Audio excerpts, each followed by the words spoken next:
sendiri gitu ya. Nah, ini menjadi masalah ketika kemudian ada dimensi politik yang kental ya, di dalam interaksi antara pusat dengan daerah ini. Misalnya contoh gampangannya, menterinya sudah karuan kepengen calon presiden. Dia mau membawa program ke provinsi, gubernurnya juga mau calon presiden.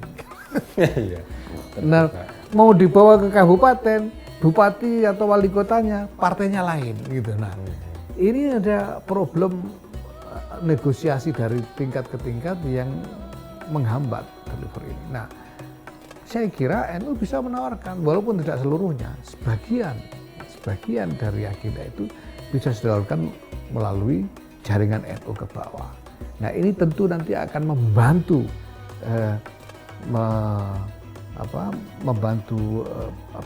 memacu pemecahan masalah-masalah sosial dalam masyarakat, sehingga memperbaiki performance dari sistem itu sendiri, sehingga alasan untuk menolak sistem itu berkurang. Nah, di sisi lain, kalau kita ingin mengadres radikalisme dan ekstremisme itu, menurut saya yang efektif adalah melihat pada konsekuensi realistisnya, bukan pada keabsahan kognitifnya, bukan keabsahan pemikirannya, sehingga kita harus berdebat antar dalil, sana dalil begini, sini dalil begitu, ya, dan memperdebatkan hal-hal kecil, celana cingkrang, jidat hitam dan sebagainya itu. Ya. Tapi kita bicara tentang, karena mereka semua yang mereka bangun dalam pemikiran ideologis dari kelompok-kelompok radikal dan ekstremis ini, mereka punya rujukan yang sah, dan mereka punya katakanlah nalar ideologis yang cukup solid. Nah, tapi mari kita bicara tentang konsekuensi realistisnya.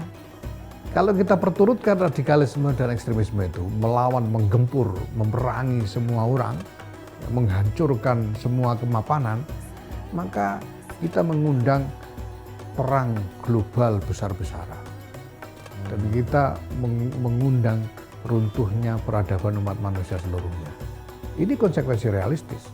Kalau kita turuti seruan dari Hizbut Tahrir misalnya untuk kembali membangun khilafah alamiyah, ya, kekhalifahan global, kekhalifahan global, berarti Indonesia harus bubar, Malaysia bubar, Brunei bubar, negara-negara bangsa yang ada ini bubar. Ini minta perang berapa puluh tahun untuk sampai ke sana.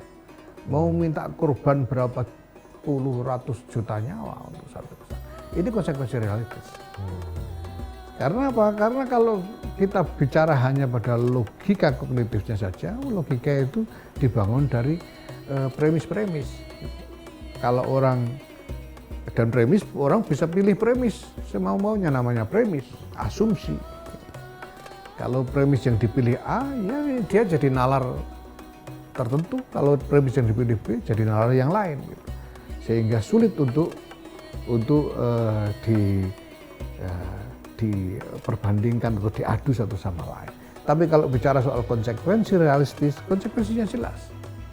Bahwa kalau kita turuti, ini runtuh seluruh tatanan masyarakat, runtuh seluruh peradaban umat manusia. Itu sebabnya ideologi radikal dan ekstremis ini harus kita tolak, karena mereka mengundang keruntuhan. Apa yang kita miliki sekarang ini, sistem tatanan yang kita miliki memang belum sempurna.